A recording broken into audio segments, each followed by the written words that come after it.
வணக்கம்.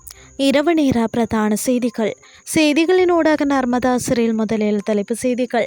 விவசாயிகளுக்கு அன்னூறு அரசு வெளியிட்ட நற்செய்தி. தேங்காய் விலையில் ஏற்பட்டுள்ள திடீர் அதிகரிப்பு.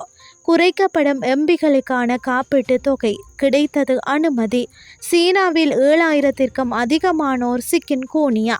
இனி விரிவான செய்திகள். நாட்டில் தேங்காய் விலை மீண்டும் அதிகரித்துள்ளதாக நுகர்வோர் தெரிவித்துள்ளனர். அதன்படி சாதாரண அளவிலான தேங்காய் ஒன்றின் சில்லறை விலையில் 185 முதல் 205 ரூபாய் வரை விற்பனை செய்யப்படுகிறது. அத்துடன் சிறிய தேங்காய் ஒன்று 160 முதல் 190 ரூபாய் வரை விற்பனை செய்யப்படுகிறது. இதேவேளை கண்டியில் உள்ள தலதா மாளிகையில் நடைபெறும் எசல பெரகெராவிற்கு தேவையான கொப்புரையை வாங்குவதில் அதிக செலவு ஏற்பட்டுள்ளதாக தியவடன நிலைமை பிரதீப் நிலங்கதேல தெரிவித்துள்ளார். எசல பெரகெராவிற்கு 20 மெட்ரிக் டன் கொப்புரை தேவைப்படுவதாகவும் அவர் குறிப்பிட்டுள்ளார். கடந்த பெரகெராவின் போது 1 கிலோ கொப்பரை ரூபாய் 250 தொடக்கம் 350 வரை வாங்கப்பட்டது. இருப்பினும் இந்த முறை 1 கிலோ கொப்பரை ரூபாய் 500 தொடக்கம் 600 வரையான விலையில் வாங்கப்பட்டுள்ளதாக தியவடன நிலைமை பிரதீப் நிலங்கதேல தெரிவித்துள்ளார். முன்னதாக பொருட்கள் விலை குறைப்பை எதிர்வரும் 3 வாரங்களுக்கு மேற்கொள்ள முடியாது என வீடமைப்பு பிரதி அமைச்சர் DB சரத் தெரிவித்திருந்தார். இந்த நிலையில் அத்தியாவசிய பொருட்களின் விலை அதிகரித்து வருகின்றமையும் குறிப்பிடத்தக்கது. விவசாயிகளுக்கான நஷ்ட ஈடு வழங்கப்பட உள்ளதாக அரசாங்கம் அறிவித்துள்ளது.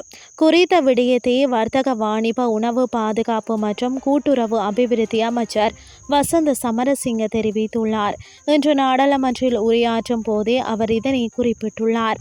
தொடர்ந்து பேசிய அவர், காப்புறுதி செய்துள்ள விவசாயிகளுக்கு மட்டுமே நஷ்ட ஈடு வழங்கப்படும் எனவும் தெரிவித்துள்ளார். இதேவேளை இலங்கையில் புதுமண தம்பதிகளுக்கு வீடு வழங்கும் திட்டம் அரசாங்கத்தால் செயற்படுத்தப்பட்டு வருவதாக அமைச்சர் வசந்த சமரசிங்க தெரிவித்துள்ளார். நாட்டில் உள்ள வீட்டு வசதி பிரச்சினையை தீர்க்கும் நோக்கில் அடுத்த 5 முதல் 10 ஆண்டுகளுக்குள் இந்த திட்டம் நடைமுறைக்கு வரும் எனவும் அவர் கூறியுள்ளார். ரூபாய் 10 லட்சமாக இருந்த நாடாளுமன்ற உறுப்பினர்களுக்கான குழு காப்பீடு தொகையை ரூபாய் 2.5 லட்சமாக குறைக்க முன்வழிவுக்கு அமைச்சரவை அங்கீகாரம் வழங்கியுள்ளது. குறித்த திருத்தமானது 2025 அக்டோபர் 9 இருந்து நடைமுறைக்கு வரவுள்ளது.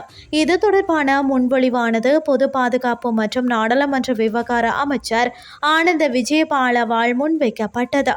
ஜனாதிபதி அனுரகுமார திசாநாயக்க முன்வைத்த வரவு செலவு திட்ட பரிந்துரையின்படி நாடாளுமன்ற உறுப்பினர்களுக்கு வழங்கப்படும் சலுகைகள் மற்றும் சிறப்பு நலன்களை கட்டுப்படுத்தும் நடவடிக்கையாக இது முன்னெடுக்கப்பட்டுள்ளது. 2023 மே மாதத்தில் அறிமுகமான குழு காப்பீட்டு திட்டத்தின் கீழ் ஒவ்வொரு நாடாளுமன்ற உறுப்பினருக்கும் ஆண்டுக்கு அதிகபட்சம் ரூபாய் 10 லட்சம் வரை காப்பீடு வழங்கப்பட்டு வந்தது.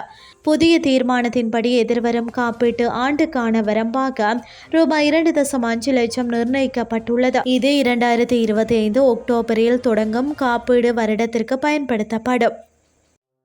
இனி வெளிநாட்டு செய்திகள்.